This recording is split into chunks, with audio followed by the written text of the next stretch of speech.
Hello friends, Vardhan academy में आप सभी का स्वागत है। दोस्तों, जैसा कि आप सभी लोग जानते हैं कि कल से मैंने एक मतलब क्लासेस स्टार्ट की हैं, वो आपकी 6 to 8। ठीक है, जो SCERT की जो बुक्स हैं उसमें आपकी जो हिस्ट्री, ज्योग्राफी और पॉलिटी की बुक्स हैं, ठीक है, उनको मैंने स्टार्ट किया है कल से। और कल हम लोग इतिहास के दो दो लेसन को एक ही वीडियो में पढ़ चुके हैं। ठीक, एक ही वीडियो में दोनों को पढ़ लिया था क्योंकि छोटे छोटे लेसन थे। लेकिन जो आज का हमारा टॉपिक है ये हमारा है भूगोल से संबंधित, और भूगोल की पहली वीडियो है आज। और इसमें सिर्फ एक ही लेसन है क्योंकि ये काफ़ी लेंदी पे लेसन है, और इसमें आपको क्वेश्चन काफ़ी मिलेंगे। बहुत इंपॉर्टेंट ये आपके लिए चैप्टर है, बहुत ज़्यादा। ये जबकि देखिए ये पहला ही चैप्टर है आपका 6 क्लास का, लेकिन इसमें कितना इंपॉर्टेंट चीज़ें आपको मिलेंगी ये अभी आप लोग आगे देखेंगे। ठीक है, और एक और बात मैं कहना चाहूँगा, इसको आप लोग प्लीज़ सीरियसली लीजिए, ये बहुत इंपॉर्टेंट है आप लोगों के लिए। और कॉपी पेन लेके बैठा करिए, जो भी चीज़ इंपॉर्टेंट लगे, जो आपको ना आती हो उसको तुरंत नोट कर लिया करिए। ठीक है, तो चलिए आज की वीडियो स्टार्ट करते हैं और देखते हैं कि पहले लेसन जो भूगोल का है उसमें क्या क्या चीज़ें यहाँ पे इंपॉर्टेंट है। तो जो चीज़ें बहुत इंपॉर्टेंट है उसको मैंने यहाँ पर हाईलाइट भी कर दिया है। ठीक है, अब देखिए, जो चैप्टर है, चैप्टर का नाम है हमारा सौरमंडल। ठीक है, सोलर सिस्टम से संबंधित है। और आप लोग सिलेबस उठा के भी देख सकते हैं कि कोई भी ऐसा पार्ट आपको नहीं पढ़ाया जाएगा जो आपके सिलेबस में ना हो। पहली बात तो 6 to 8 तो आपको पढ़नी ही पढ़नी चाहिए और बहुत इंपॉर्टेंट है। ठीक, सबसे पहले देखिए, पृथ्वी से आकाश में दिखाई देने वाली ये सभी आकृतियां आकाशीय पिंड या खगोलीय पिंड कहलाते हैं। मतलब जो पृथ्वी से जो आकाश में हम लोग जितनी भी आकृतियां देखते हैं, ठीक है, चाहे उनमें सूर्य हो, चंद्रमा हो, तारे हो, कोई भी हो, वो सारे क्या कहलाते हैं? खगोलीय पिंड। ठीक, नेक्स्ट क्वेश्चन आगे देखते हैं। अब देखिए यहाँ पर कुछ इंपॉर्टेंट नहीं है, बस एक चीज है, बहुत नॉर्मल है लेकिन फिर भी हल्का सा बता देते हैं। हमारा सूर्य भी एक तारा है जो पृथ्वी के सबसे निकट है।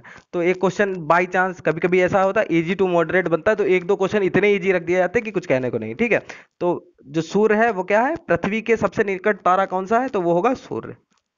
ठीक है, सबसे निकट वाला तारा।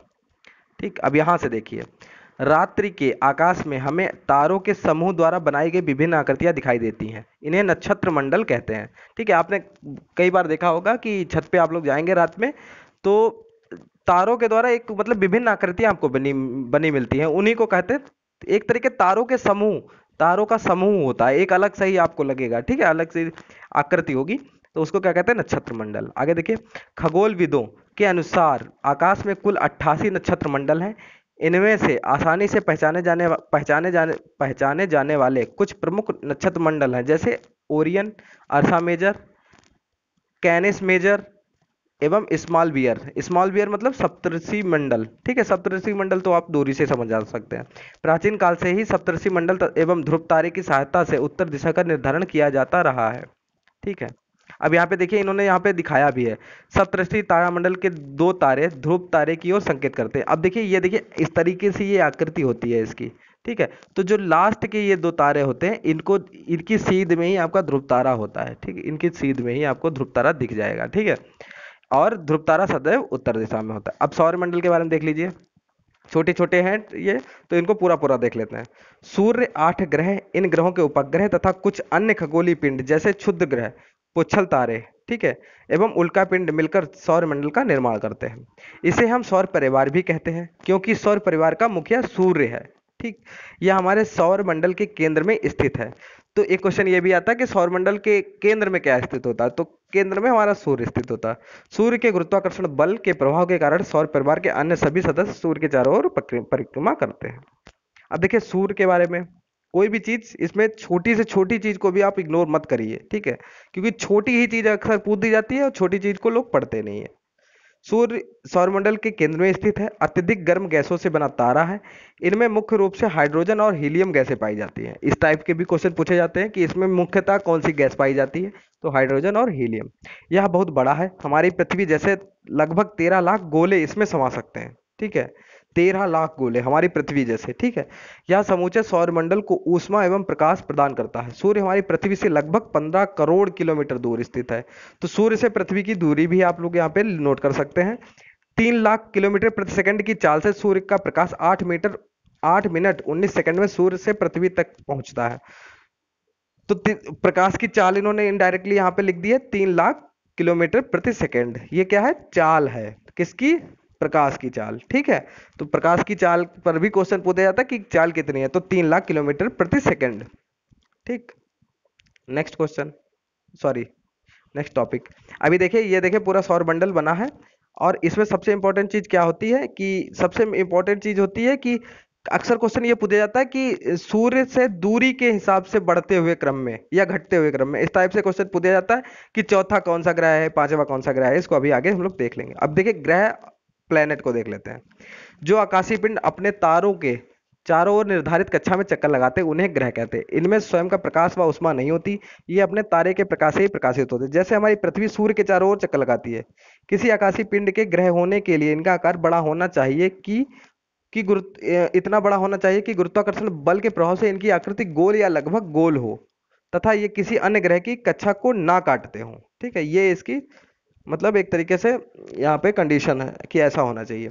अब देखिए हमारे सौरमंडल में 8 ग्रह हैं, सूर्य से बढ़ती दूरी के अनुसार इनका क्रम।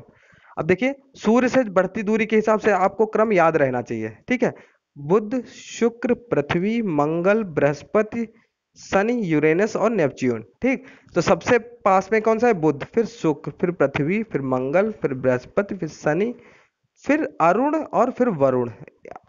ठीक है, इस तरीके से आप लोग याद रख, यूरेनस और नेपच्यून, इस तरीके से आप लोग इसको याद कर लीजिए। ठीक, सौरमंडल के सभी 8 ग्रह अपनी धुरी पर लट्टू की भांति घूमते हुए सूर्य के चारों ओर चक्कर लगाते हैं। ये घड़ी की सुई की विपरीत दिशा में होता है। अपनी कक्षा में सूर्य की परिक्रमा करते हैं घड़ी की सुई की विपरीत दिशा में। ठीक, इन ग्रहों का अपनी धुरी पर घूमना परिभ्रमण परिभ्रमण कहलाता है, एवं सूर्य के चारों ओर घूमना परिक्रमण कहलाता है। जैसे ये सूर्य है, ठीक, इसके चारों तरफ ऐसे घूमना, जिससे हमारा एक साल निर्धारित होता है। जैसे पृथ्वी यहाँ से चलती है वैसे घूमती है, पूरे एक चक्कर जैसे ही पूरा होता है तो हमारा एक साल पूरा हो जाता है, तो इसको कहते हैं परिक्रमण काल। ठीक, परिक्रमण काल कितना होता है पृथ्वी का? 365 दिन। ठीक है, और परिभ्रमण कितना होता है? 24 घंटे। वो जैसे नहीं लट्टू होता है, लट्टू नहाता है अपनी ही जगह पे। ठीक है, तो उसको परिभ्रमण कहते हैं। आगे देखते हैं। पृथ्वी, सूर्य से पृथ्वी सूर्य से दूरी के क्रम में पृथ्वी तीसरा ग्रह है। आकार में यह पांचवा सबसे बड़ा ग्रह है। हमारी पृथ्वी लगभग गोल आकार की है। यह ध्रुवों पर थोड़ी चपटी तथा मध्य में थोड़ी उभरी हुई है। ये भी चीज आपको याद रखनी पड़ेगी कि ध्रुवों पे चपटी है और मध्य में थोड़ी उभरी हुई है, इसलिए इसके आकार को भू आब कहा जाता है। इसके आकार को क्या कहा जाता है? भू आब। ऐसा अनुमान लगाया जाता है कि जीवन के लिए अनुकूल परिस्थितियां संभवतः केवल पृथ्वी पर पाई जाती है, इसलिए इसे हरित ग्रह, ग्रीन प्लैनेट भी कहा जाता है। पृथ्वी पर जल की अधिकता के कारण यह अंतरिक्ष से देखने पर नीले रंग की दिखाई देती है, इसलिए इसे नीला ग्रह, ब्लू प्लैनेट भी कहते हैं। आगे देखते हैं। उपग्रह क्या होता है? सैटेलाइट। कुछ आकाशीय पिंड अपने ग्रह की परिक्रमा करते हुए सूर्य की परिक्रमा करते हैं।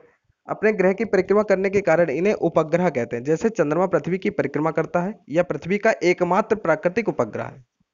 ठीक, सौर मंडल के ग्रहों की तुलनात्मक तालिका। अब देखिए यहाँ पे ब्लर है, बहुत ज्यादा ब्लर है। ठीक है, इसमें जो इंपॉर्टेंट चीजें हैं वो मैं यहीं से बता देता हूँ कि आपको कलर पता होना चाहिए, और इनका जो चक्कर है वो कितने दिन में पूरा होता है, सूर्य का जो चक्कर लगाते हैं। ठीक है,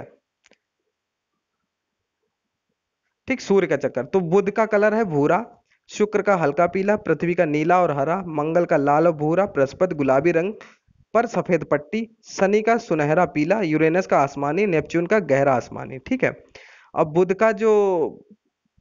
जो 88 दिन में चक्कर लगा पाता है सूर्य का, शुक्र 225 दिन में, पृथ्वी 365.25 दिन में। ठीक है, 365 सही 1/4 दिन में। ठीक है, मंगल जो है वो 687 दिन में, बृहस्पति 1188 है, 86 है, इतने वर्षों में। ठीक है, शनि 29 वर्षों में लगभग, और यूरेनस लगभग 84 वर्ष में, और नेपच्यून 104 वर्षों में लगभग। ठीक है, तो इतनी चीजें ये इंपॉर्टेंट होती हैं, लेकिन सबसे ज्यादा जरूरी होता है कि दूरी के बढ़ते और घटते क्रम में आपको पता होना चाहिए।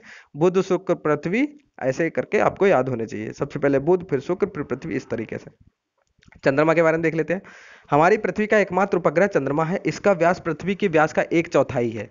ठीक है, इसका व्यास कितना है? पृथ्वी के व्यास का 1/4। यह हमारी पृथ्वी के सर्वाधिक निकट स्थित आकाशीय पिंड है। पृथ्वी से इसकी दूरी लगभग 3,84,000 किलोमीटर है। तो पृथ्वी से चंद्रमा की दूरी आप लोग लिख लीजिए, 3,84,000 किलोमीटर लगभग में होती है। ठीक है, यह सूर्य के प्रकाश से प्रकाशित होता है। चंद्रमा के इस प्रकार को चांदनी कहते हैं। पृथ्वी के सर्वाधिक निकट होने के कारण यह रात्रि के आकाश में सबसे बड़ा और चमकीला दिखाई देता है। पड़ोस में है इसलिए सबसे बड़ा दिखाई देता है। इन्हें भी जाने। शुक्र एवं यूरेनस को छोड़कर सभी ग्रह घड़ी की सुई के विपरीत दिशा में परिभ्रमण करते हैं। इन दोनों ग्रहों की परिभ्रमण की दिशा घड़ी की सुई की दिशा में ही होती है। ठीक है, कि जो घड़ी की दिशा होती है ऐसे, ठीक ऐसे चलती है क्लॉकवाइज। तो ये जो शुक्र और यूरेनस है ये दोनों क्लॉकवाइज चलते हैं अपनी धुरी पर और अपने परिभ्रमण में, समझ जाइए, ठीक है, अपनी धुरी पे। ठीक, और जो बाकी जितने भी हैं वो उल्टा चलते हैं, मतलब एंटी क्लॉकवाइज, ठीक ऐसे चलते हैं। ठीक, ऐसे घूमते हैं अपनी धुरी पर, और ये घूमते हैं क्लॉकवाइज। ठीक, ये भी क्वेश्चन काफी इंपॉर्टेंट है, इसलिए इसको प्लीज लिख जरूर लें। ये क्लॉकवाइज चलते हैं शुक्र और यूरेनस। क्षुद्र ग्रह क्या होते हैं? एस्टेरॉइड्स। मंगल एवं बृहस्पति की कक्षाओं के बीच असंख्य छोटे छोटे पिंड पाए जाते हैं, ये भी सूर्य की परिक्रमा करते हैं, इन्हें क्षुद्र ग्रह कहते हैं। खगोलविदों के अनुसार क्षुद्र ग्रह ग्रहों के टुकड़े हैं जो करोड़ों वर्ष पहले विस्फोट से बिखर गए थे। ठीक, और ये किसकी कक्षाओं के बीच में पाए जाते हैं? मंगल और बृहस्पति की कक्षाओं के बीच में। नेक्स्ट है क्षुद्र ग्रह, इसी क्षुद्र ग्रह से संबंधित, अच्छा ये चित्र है यहाँ पे क्षुद्र ग्रह। अब उल्का पिंड देखिए क्या होता है, मेटेरॉइड्स। सूर्य के चारों तरफ चक्कर लगाने वाले पत्थर के छोटे छोटे टुकड़ों को उल्का पिंड कहते हैं। ये कभी कभी पृथ्वी के इतने निकट आ जाते हैं कि पृथ्वी के वायुमंडल के साथ रगड़कर जलने लगते हैं और जलकर पृथ्वी पर गिर जाते हैं। इस प्रक्रिया में चमकदार प्रकाश उत्पन्न होता है, इसे ही टूटता हुआ तारा कहा जाता है। ठीक है, अक्सर हम लोग जो टूटता हुआ तारा देखते हैं वो यही होता है। ठीक है, मेटेरॉइड्स। पुच्छल तारा, कॉमेट। पुच्छल तारे अथवा धूमकेतु चट्टानों, बर्फ, धूल और गैस के बने आकाशीय पिंड होते हैं। अक्सर ये आकाशीय पिंड अपनी कक्षा में घूमते हुए सूर्य के पास आ जाते हैं। सूर्य के ताप के कारण इनकी गैसें धूल और बर्फ वाष्प में बदल जाती है। यही वाष्प मुख्य पिंड से एक लंबी सी चमकीली पूंछ के रूप में दिखाई देती है, इसी को पुच्छल तारा कहते हैं। देखिए जो इंपॉर्टेंट चीजें सिर्फ अब ये देखिए, कुइपर मेखला, इसको देख लेते हैं, कुइपर बेल्ट या नेपच्यून के पार। जो भी नई चीज लगे उसको प्लीज बहुत ध्यान से देखिए, क्योंकि आपका जो पेपर होगा वो अच्छा खासा आ सकता है। और ये तो 6 क्लास की फिर बुक है। या नेपच्यून के पार, सौरमंडल के आखिरी सिरों पर एक तस्तरी क्वेबंद के क्वेपबद्ध के आकार की विशाल पट्टी है। इसमें असंख्य खगोलीय पिंड उपस्थित है जिसमें कई बर्फ से बने हैं। धूमकेतु इसी क्षेत्र में आते हैं। खगोलविदों का अनुमान है कि यहाँ ग्रह जैसे कई बड़े आकाशीय पिंड भी हो सकते हैं। प्लूटो भी इसी मेखला में स्थित है। अब इन्हें भी जाने, यहाँ पे देखिए लिखा है, हमारे सौरमंडल में अगस्त 2006 से पहले 9 ग्रह माने जाते हैं। यम जो प्लूटो ग्रह था वो 9वां ग्रह था। यह नेपच्यून की कक्षा का अतिक्रमण करता था, मतलब नेपच्यून की जो कक्षा है उसके बीच में बार बार आ जाता था। 24 अगस्त 2006 को अंतर्राष्ट्रीय खगोलीय संघ IAU ने यम को ग्रह की श्रेणी से हटा दिया। ठीक है, इसको बौने ग्रह की श्रेणी में रख दिया था। ब्रह्मांड, अब यूनिवर्स के बारे में देख लीजिए। आप आपने तारे भरे खुले आकाश में एक ओर से दूसरी ओर तक फैली चौड़ी सफेद पट्टी की एक चमकदार पथ को देखा है। यह करोड़ों तारों का समूह है। इस पट्टी को आकाशगंगा या गैलेक्सी कहते हैं। हमारी आकाशगंगा का नाम क्या है? मंदाकिनी। इसको भी आप लोग याद रखिए। जो भाग पृथ्वी से दिखाई देता है उसे क्या कहते हैं? मिल्की वे। इसका आकार सर्पिलाकार तस्तरी जैसा होता है। इसमें लगभग 1 अरब तारे हैं। हमारा सौरमंडल इसी आकाशगंगा का एक भाग है। इस प्रकार की करोड़ों आकाशगंगाएं मिलकर एक ब्रह्मांड का निर्माण करती हैं। क्या आपने विचार किया कि हमारे ब्रह्मांड में आकाशगंगा, सूर्य, पृथ्वी आदि आकाशीय पिंडों की उत्पत्ति कैसे हुई?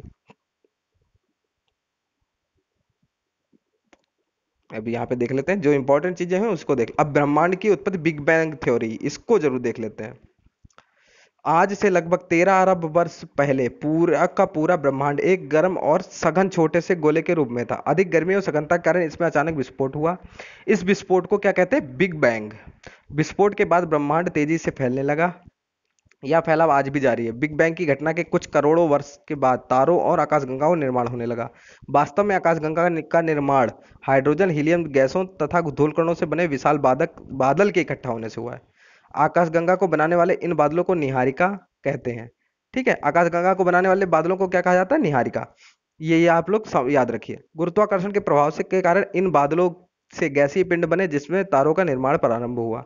आकाशगंगा के केंद्र सबसे दूर स्थित मंदाकिनी से चले प्रकाश को हमारी पृथ्वी तक पहुंचने में 100 करोड़ वर्ष लग जाएंगे।